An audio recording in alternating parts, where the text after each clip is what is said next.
اعوذ باللہ من الشیطان الرجیم بسم اللہ الرحمن الرحیم۔ السلام علیکم معزز ناظرین، ایک بار پھر اسلامک انفو اینڈ ہیلتھ میں آپ سب کا خوش آمدید۔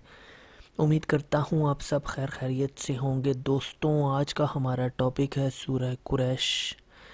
سورہ قریش آپ پڑھیں، اس کے اتنے زیادہ فوائد ہیں کہ شاید میں آپ کو پورے فوائد بھی نہ بتا سکوں، اور ہم اس کو کوئک ریویو کریں گے، اس کو دیکھیں گے، اس کو پڑھنے سے کیا کیا فوائد حاصل ہو سکتے ہیں، چاہے اب وہ گھر کے ریلیٹڈ ہوں، مشکلات ہوں، حاجات ہوں، یا اولاد کا مسئلہ ہو۔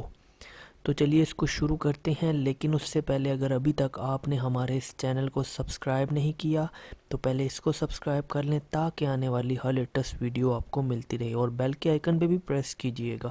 سواری نہ ملتی ہو، سفر کی مشکلات ہوں، گاڑی خراب ہو گئی ہو، موبائل، موٹر، فریج یا کوئی مشین خراب ہو یا دشواری ہو، تو سورہ قریش 41 مرتبہ اول آخر 3 بار درود شریف پڑھنے سے مشکلات حل ہو جاتی ہیں۔ یعنی 3 دفعہ پہلے درود شریف پڑھیں گے سورہ قریش کو 41 دفعہ پڑھنے سے، اور 3 دفعہ سورہ قریش کو 41 دفعہ پڑھنے کے بعد درود شریف پڑھیں گے۔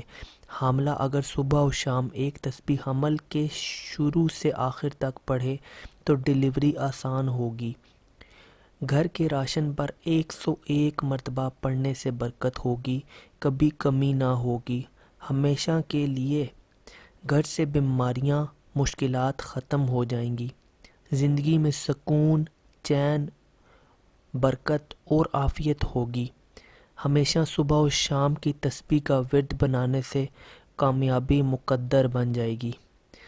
جو شخص کھانے کے بعد 1 دفعہ پڑھے گا، کھانا بیماری نہیں بنے گا، بلکہ اس کھانے سے بیماریاں دور ہو جائیں گی، چاہے وہ کسی بھی قسم کی ہوں۔ 2 بار پڑھنے سے دسترخوان ہمیشہ اچھا ملتا رہے گا۔ جو 3 بار پڑھے گا، اس کی نسلوں میں بھی کبھی رزق ختم نہیں ہوگا اور نہ کبھی فاقے کی نوبت آئے گی۔ تو سورہ قریش کے بہت زیادہ فوائد ہیں، جن میں سے چند ایک ہم نے بیان کر دیے ہیں، اور آپ اس کو غرض کے ہر ایک مقصد کے لیے پڑھ سکتے ہیں۔ امید کرتا ہوں آپ کو ویڈیو پسند آئی ہوگی۔ اگر ویڈیو پسند آئی ہو تو ویڈیو کو لائک کیجئے گا، کمنٹ کیجئے گا اور چینل کو سبسکرائب کیجئے گا تاکہ آنے والی ہر لیٹسٹ ویڈیو آپ کو ملتی رہے۔ اپنا بہت بہت خیال رکھیے گا۔ Thanks for watching. اللہ حافظ۔